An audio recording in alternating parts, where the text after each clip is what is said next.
आता पाहूयात मोठ्या राजकीय टॉप 9 ला।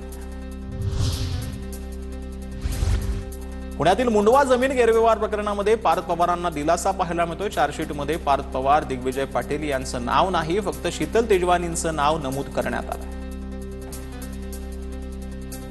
न्याय निवडक असतो का? पार्थ पवारांना शिक्षा कोण देणार, कशी देणार, हा गुणावून टाकणार हा व्यवहार। मुंडवा जमीन गैरव्यवहार प्रकरणामध्ये चार्जशीटवरून आता अंजली दमानिया भडकल्यात।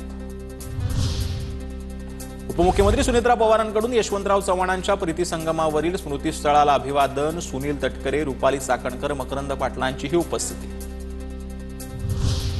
फलटणमध्ये सुनेत्रा पवारांनी विदीप जाधवांच्या कुटुंबियांची सांत्वनपर भेट घेतली। उपमुख्यमंत्री सुनेत्रा पवारांकडून सुरक्षा रक्षक विदीप जाधवांच्या प्रतिमेला अभिवादन करण्यात आलं। सुप्रिया सुळेंकडून आज पुन्हा व्हॉट्सअप स्टेटस ठेवण्यात आला। अजित पवारांच्या कारकिर्दीचा त्यांनी उल्लेख केलाय। 66 वर्ष 6 महिने आणि 6 दिवस। दादांची 22 जुलै 1959 ही जन्मतारीख आहे, ती देखील स्टेटसला त्यांनी ठेवली होती। बारामतीत अजित पवारांचं स्मारक उभारण्यासाठी चाचपणी। काही दिवसांनंतर पवार कुटुंबियांची एकत्रित बैठक होणार। पार्थ पवारांनी स्मारकाविषयी शरद पवारांची चर्चा केल्याचीही सूत्रांची माहिती।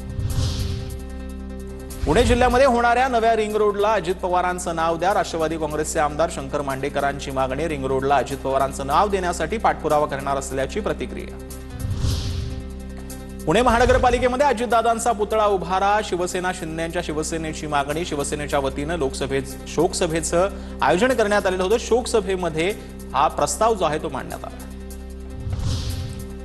लोकसभेमध्ये राहुल गांधींच्या भाषणावेळी गदारोळ झालेला आहे। चीननं भारतात 4 तंबू ठोकल्याचा दावा करण्यात आलाय। माजी जनरल नरवणेच्या पुस्तकाचा संदर्भ देत राहुल गांधींनी हा आरोप केलेला आहे, तर अप्रकाशित पुस्तकावरून राजनाथ सिंह शहांनी हा आक्षेप घेतला।